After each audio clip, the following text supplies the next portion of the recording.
Well, today, and as I always start, it's a well because we're going to do a deep dive. It's Colli from Colli Talks Transformative Conversations. There was no episode last week because the people actually that I had scheduled became unwell. So, sometimes a pause and a refresh is a good thing for everybody. So, you know, Mother's Day is coming up tomorrow, actually. So, this is all about the voice that we inherit. And today's episode, well, it's a tender one. It's just me, my heart, and the truth I carry. The truth that lives in many of you, too. Because Mother's Day, for so many of us, it's not simple. It's not just brunches and flowers and Hallmark cards. It's layered, it's longing, it's grief, gratitude, and complication. It's a day where love and pain hold hands. And today, this evening, I want to share a little bit of my journey with my mother, Frances. She was a woman of grace and quiet strength, a woman who, like so many before her, gave up her voice, her truth, even her connection to Source, just to belong, to be loved, to survive. And that sacrifice shaped everything. Because you see, when a woman silences her soul in the name of love, that silence doesn't die with her. It passes down. It becomes a blueprint. It becomes the water we swim in, the language we speak, without ever realizing it's not our own. I was born into my mother's silence. I inherited that unspoken grief. I learned not through words, but through energy, that to be safe was to be small, that to be loved was to be agreeable, that to keep the peace was more important than speaking the truth. But the truth has a frequency of its own, and it doesn't stay quiet forever.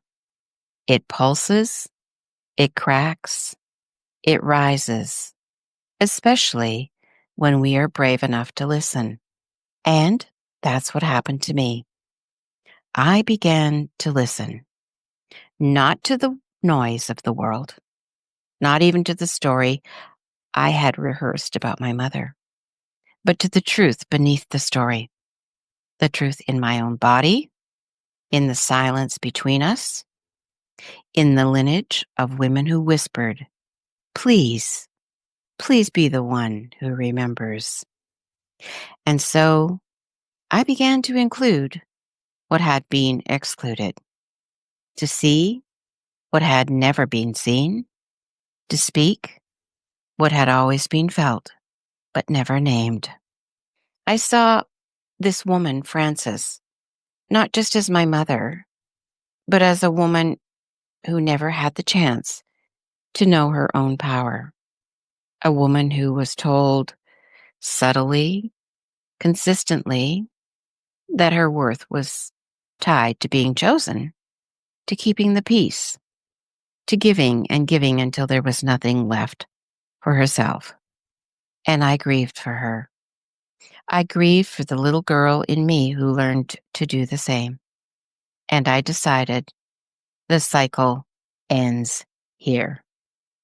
Because I do not want to be a woman who performs perfection while quietly unraveling inside.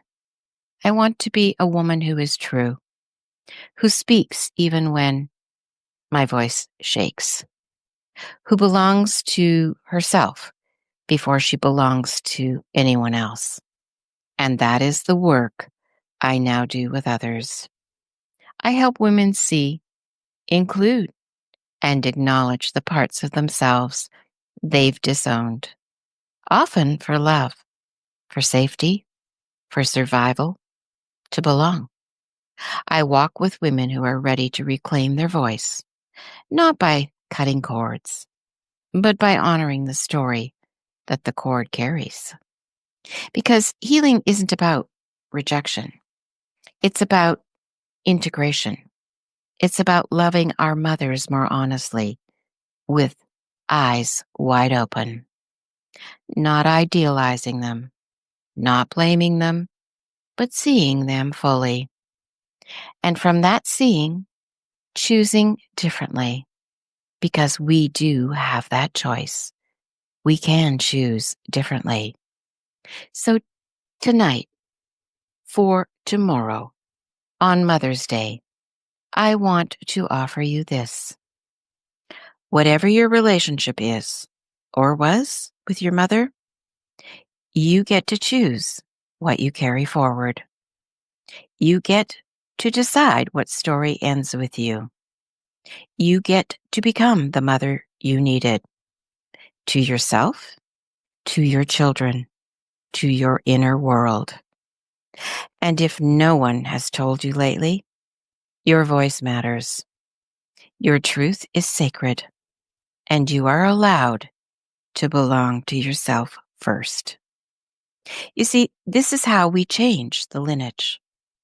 Not through blame, but through radical love, through remembrance, through reclaiming. Thank you for holding space for this story. Thank you for walking this journey with me. And to my mom, thank you for giving me life. Even in your silence, Mom, you planted the seed of my truth and for my daughter and my granddaughter. And today, I let that bloom. So much love, so much gratitude, so much grace, so much wisdom. And so, for now, I say again, Happy Mother's Day to all of you beautiful women who are mothers. And even though you may not have a child, you do mother in ways you may not even understand. So have a wonderful day tomorrow and a wonderful journey in this thing called life. Blessings, love, and soul hugs. Bye-bye.